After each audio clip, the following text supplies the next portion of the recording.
Okay, talk to him, see what that did. Charlie Horse, 88. 24, traffic 27.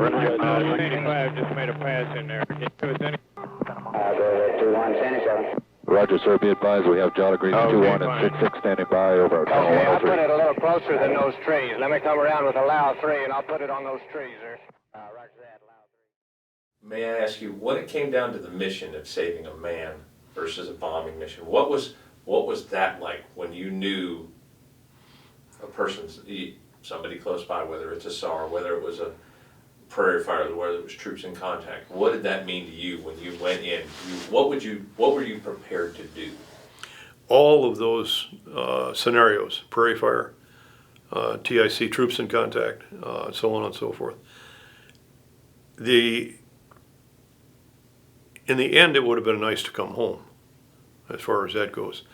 But I had in my mind that if these guys need a hand, I'm going to stay with them and do the best I can, even if I run short of fuel and can't get home. The idea is the close air support is what it is. It's another arm of the guy on the ground, and he needs it. If and when he needs it badly. So I went into that combat with that thought in mind that if these guys call me for whatever reason, I'm going to stay with them until we get them out of trouble. And that was my mindset at that time. No, we didn't. Did I talk about Lima Site-36? No.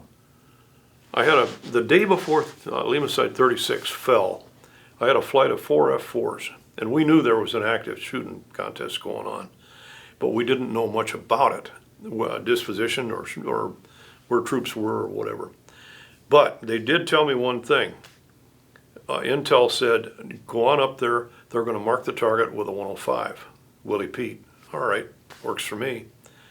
We got up there, and sure enough, they lobbed a 105 out to the east side of the site, which is kind of on the uphill. It's sort of uphill in that country. There's a dip in there. Mm-hmm. Anyhow, said that's where you want it. Yep, that's where the bad guys everywhere. All right. Well, now, about 3 days earlier, I had a situation where it was a flight of 4 F-4s, and 3 was calling lead, sir. Nobody calls lead, sir. Nobody, unless it's a general or a full colonel. And lead, being having some years on him, did what all old heads do. He was diving, pulled up, and released the weapons. They hit the ground 5 miles from the target. And I rode him up safety of flight. And I got my ass chewed for that. But let's face it, there are guys that belong in the cockpit and there are guys that don't. And this is a judgment call on the part of the instructors in this game. They cleared me to fly. I don't know why.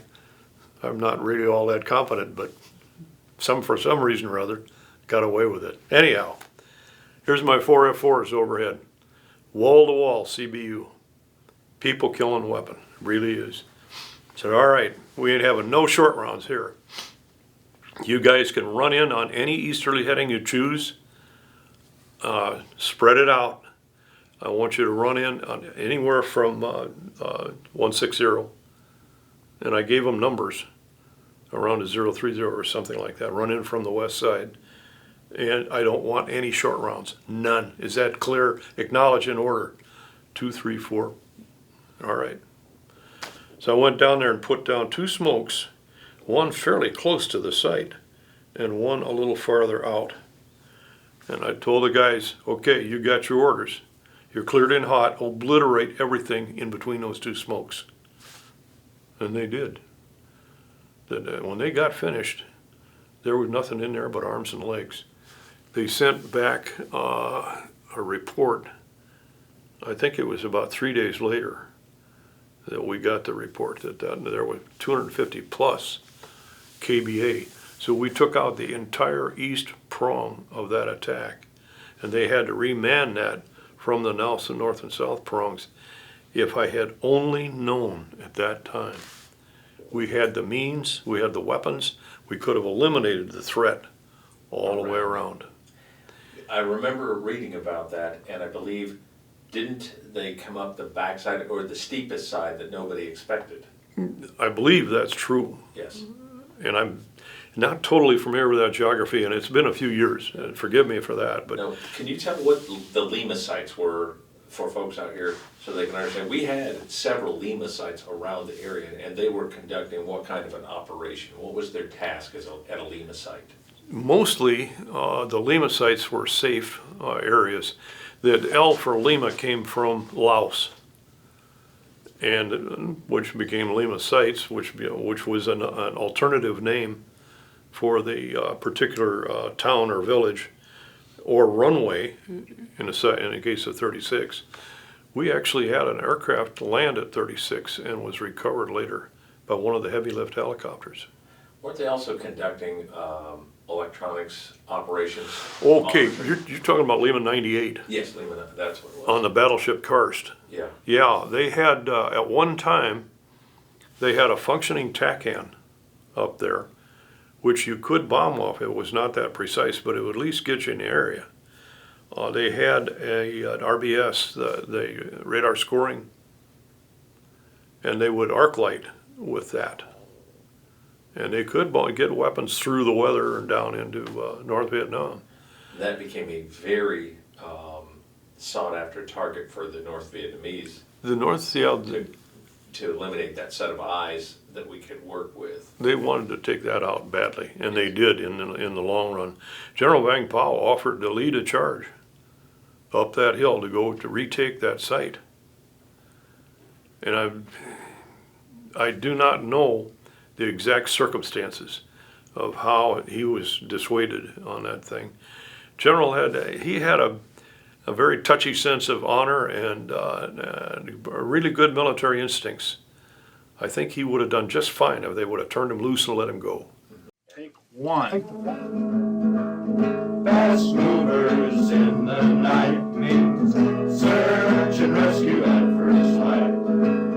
Hey, beeper, come up, voice. Now get your young ass on that horse. We took big air bursts on this SAR. This could be my silver star. We bring Charlie Grease by all means. Stands with a load. I see an F4 taking off and I start to think, why don't they move it? Why don't they jinx? Seems like every SAR I've been on since I've been down. It was for some fast mover who was fucking around, but it's our bag and we don't care. Like the dust and we'll be there. We fly war machines by all